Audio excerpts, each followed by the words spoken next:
சரி, ஓகே. இனிய தமிழ் அமுது நேயர்களே அனைவருக்கும் இனிய காலை வணக்கங்கள். இன்று நாம் பார்க்கப்போது ஸ்ரீ நாராயணியத்திலே தசகம் 46 யசோதை கண்ணனின் வாயில் உலகங்களை காணல். தேவனே, நீ தாயின் மடியில் மல்லாந்து படுத்துக்கொண்டு பாலை பருகிவிட்டு கொட்டாய் விட்டாய். அப்பொழுது யசோதை உனது திறந்த வாயில் உலகம் அனைத்தையும் கண்டாள்.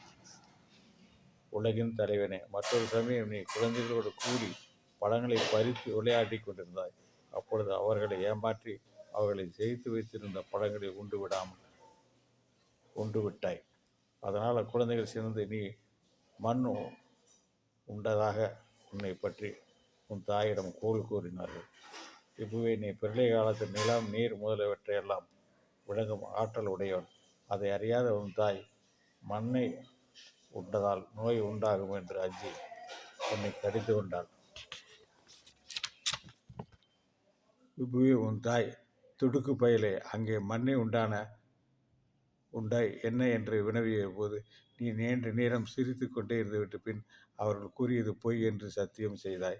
மேலும் உன் தாய், அடே, எல்லோரும் உறுதியாக சொல்கின்றனர், அது தவறு என்றால் ஒரு வாயைத்தர என்று உன்னை அதட்டினாள். அப்பொழுது நீ மலர்ந்த தாமரை பூவிற்கு ஒப்பான உன் வாயை திறந்தாய். உன் தாய் மண்ணை சிறிதளவு காண விரும்பினாள். ஆனால் நீயோ அவளை பெரிதும் மன நிறைவு கொள்ளச் செய்வன் போல நீ நிலம் மட்டுமல்ல இன்று உலகங்கள் அனைத்தையும் காண்பித்தாய். அப்பொழுது உன் வாயில் காடும் கடலும் மேகமும் ஆகாயமும் பாதாளமும் வெவ்வேறு இடங்களில் காணப்பட்டன. மேலும் வேறு இடத்தில் மனிதர்களும் அசுரர்களும் தேவர்களும் தென்பட்டார்கள். இவ்விதமாக உன் வாயில் இல்லாத ஒன்றுமே இல்லை.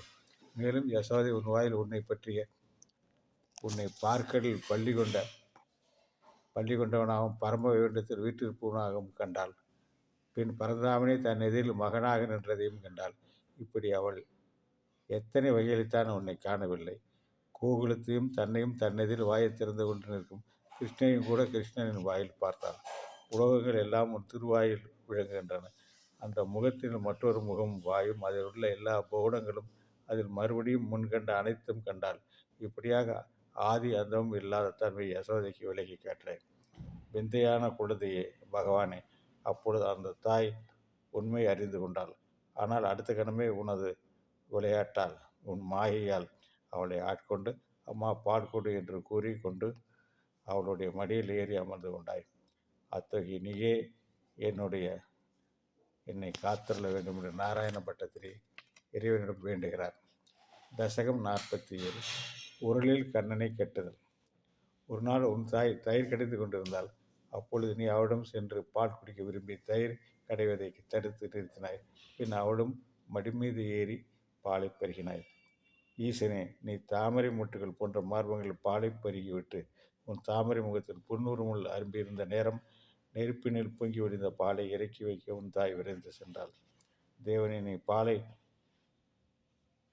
பாதி குடித்து கொண்டிருக்கிற போது தடை ஏற்பட்டால் கடும் கோபம் உண்டாய்.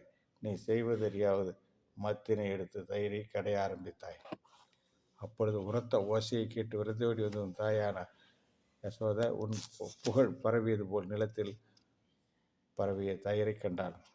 வேத நெறிகளால் தேடப்பட்ட உன்னை பெரும் புண்ணியம் செய்த யசோதை காணாமல் சினத்தோடு தேடிக்கொண்டு வந்தபோது உரலின் மீது அமர்ந்தபடி பூனைக்கு வெண்ணெய் கொடுத்து கொண்டிருந்ததை பார்த்தாள். நீ அஞ்சீவன் போல நடித்து உன் தாமரை மலர் போன்ற முகம் அழகாக விளங்கியது. அப்பொழுது அங்கு வந்த யசோதை சின்னத்தினால் முகம் சிவக்க உறைந்து உன்னை பிடித்து கொண்டு அந்த தோழிகளின் முன்னணியில் உன்னை கட்டுவதற்கு கயிறை எடுத்து கொண்டாள். அவள் நல்லோர்கள் நெருங்கிய உறவினரை கொள்ள விரும்பும் உன்னை யசோதை கட்டுவதற்கு விரும்பி போல கயிறுகளை ஒன்று சேர்த்தாள். ஆயினும் அவையெல்லாம் ஒவ்வொரு தடையும் 2 அங்குலம் குறைவாகவே இருப்பதை கண்டாள். அரிய தோழிகள் அவளை கண்டு வியந்து சிரிக்க நீ அவளுடைய உயர்ந்து போன சிவந்த உடலை பார்த்தாய். அப்பொழுது எப்பொழுதுமே அதற்கு கட்டுப்படாத நீ அவள் மீது கருணை கொண்டு உன்னை கட்ட அனுமதித்தாய். அது விந்தையிலும் விந்தை. அந்த யசோதை கட்டுண்ட உன்னை பார்த்து, அடே போக்கிரி பயலே, உருளோடு இப்படியே நீள் நேரம் இரு என்று சொல்லி வீட்டிற்கு திரும்பினாள். அப்பொழுது நீ முன்பு உரல் குழியில் வைத்திருந்த வெண்ணெயை தின்று கொண்டிருந்தாய். குருவாயூரனுடைய தலைவன் மற்றவர்களுக்குத்தான் நீ எளிதாக தட்டுப்படுவாய். அப்படி இருக்க பாசத்தை கையில் கொண்டு யசோதையால் ஏன் கட்டுப்பட்டாய் என்ற தேவர் உலகில் வாழ்வோர் உன்னை துதித்தார்கள். அப்படி நீயே என்னை இந்த பிணியிலிருந்தும் காத்தருள வேண்டும் என்று நாராயண பட்டத்திரி அந்த ஸ்ரீமன் நாராயணனை வேண்டுகிறார். நானும் அவ்வாறே வேண்டுகிறேன். நன்றி, வணக்கம்.